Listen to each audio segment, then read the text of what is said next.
आज हम बात करेंगे अम्बेडकर के बारे में, फैलाए गए मिथक और उनकी सच्चाई के बारे में। मिथक नंबर 1 है कि अम्बेडकर बहुत मेधावी थे। तो इसकी सच्चाई है कि अम्बेडकर ने अपनी सारी शैक्षणिक डिग्रियां तीसरी श्रेणी में पास की। मिथक नंबर 2 है कि अम्बेडकर बहुत गरीब थे। उसकी सच्चाई ये है कि जिस जमाने में लोग फोटो नहीं खिंचा पाते थे, उस जमाने में अम्बेडकर की बचपन की बहुत सी फोटो है, वो भी कोट पैंट और टाई। मिथक नंबर 3 मिथक नंबर 3 है अम्बेडकर ने शूद्रों को पढ़ने का अधिकार दिया।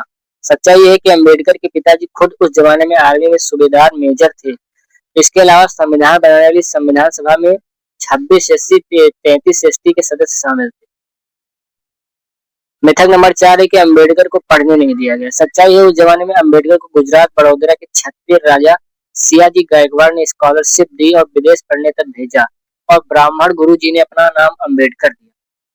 मिथक नंबर 5 है कि अम्बेडकर ने नारियों को पढ़ने का अधिकार दिया। सच्चाई है कि संविधान बनाने वाली संविधान सभा में 15 महिलाएं शामिल थी, जिसमें एक दलित महिला भी शामिल थी, और इन 15 महिलाओं ने संविधान बनाने में महत्वपूर्ण योगदान दिया। मिथक नंबर 6 है कि अम्बेडकर स्वतंत्रता संग्राम सेनानी थे। सच्चाई ये है कि अम्बेडकर ने सदैव सदैव अंग्रेजों का साथ दिया, भारत छोड़ो आंदोलन का जमकर खिलाफत की, एवं जिस साइमन कमीशन ने लाला लाजपत राय की हत्या की और भगत सिंह को फांसी हुई, अम्बेडकर अंग्रेजों के उस साइमन कमीशन के साथ थे, एवं अंग्रेजों को पत्र लिखकर बोला कि आप और दिन तक देश में राज करिए। उन्होंने जीवन भर हर जगह आजादी की लड़ाई का विरोध किया। मिथक नंबर 7 है कि अम्बेडकर बड़े शक्तिशाली थे। इसकी सच्चाई ये है कि 1946 के चुनाव में पूरे भारत भर में अम्बेडकर की पार्टी की जमानत जब्त हुई थी। मिथक नंबर 8 है कि अम्बेडकर ने अकेले आरक्षण दिया। सच्चाई है कि आरक्षण संविधान सभा ने दिया, जिसमें कुल 299 लोग थे। अम्बेडकर का उसमें सिर्फ एक वोट था। आरक्षण सबके वोट से दिया गया था, और भारत की कई दलित जातियों को आरक्षण 1909 में ही दे दिया गया था। मिथक नंबर 9 है कि अम्बेडकर ने संविधान बनाया। सबसे बड़ा मिथक है।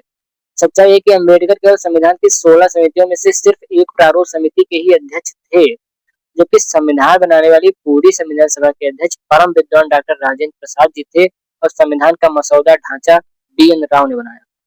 मिथक नंबर 10 है अम्बेडकर राष्ट्रवादी थे। सच्चाई है कि 1931 के गोलमेज सम्मेलन में गांधी जी से भारत के टुकड़े करने की बात कर दलितों के लिए अलग दलिस्तान की मांग की थी अम्बेडकर।